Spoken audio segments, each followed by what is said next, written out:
कमला देवी बहुत सख्त और हुक्म चलाने वाली महिला थी। घर के सभी लोग उनसे डरते थे। पति हरिप्रसाद जी रिटायर्ड अध्यापक थे और शांत स्वभाव के इंसान थे। उनके दो बेटे थे, बड़ा बेटा मनीष और छोटा बेटा संदीप। मनीष की शादी शालिनी से हुई थी।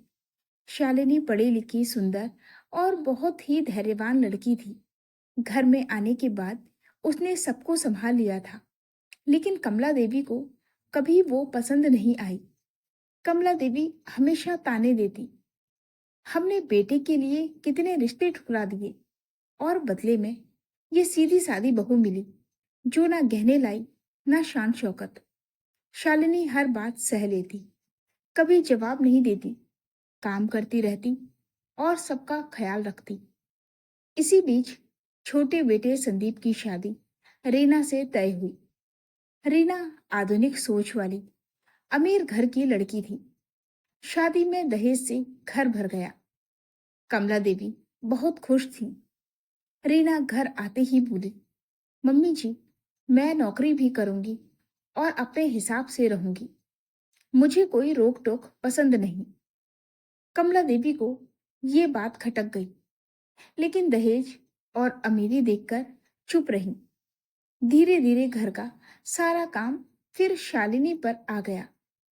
रीना घर के काम से बचने लगी और कहने लगी, ये सब भाभी करती है ना, तो मैं क्यों परेशान हूं। एक दिन कमला देवी बीमार हो गई। बुखार में पड़ी थी और पानी तक कोई पूछने नहीं आया। तभी शालिनी ने देखा।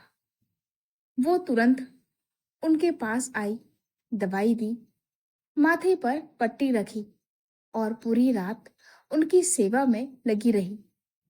सुबह आंख खुली तो कमला देवी ने शालिनी को अपने पास बैठे पाया। उनके दिल को जैसे झटका लगा।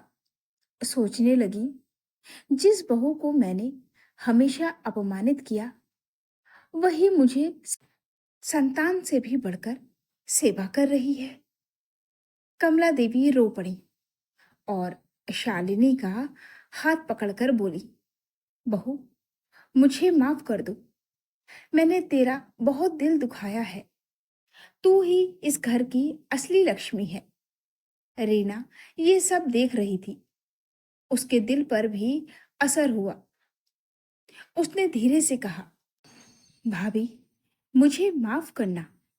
मैं अब तक आपको कमजोर समझती थी, लेकिन असली ताकत तो आप जैसी चुप रहने वाली और निभाने वाली औरतों में है। उस दिन के बाद से घर का माहौल बदल गया। कमला देवी अब सख्त नहीं, बल्कि ममता से सबको जोड़ने वाली बन गई।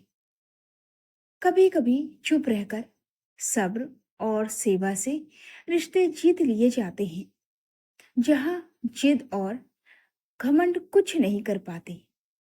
तो दोस्तों, ये थी हमारी आज की कहानी। आपको ये कहानी कैसी लगी, प्लीज कमेंट में जरूर बताइएगा। अगर आपको ये कहानी पसंद आई हो तो वीडियो को लाइक और चैनल को सब्सक्राइब करना बिल्कुल ना भूलें। तो फिर मिलते हैं एक और नई कहानी के साथ। तब तक के लिए हमें अनुमति दीजिए। धन्यवाद।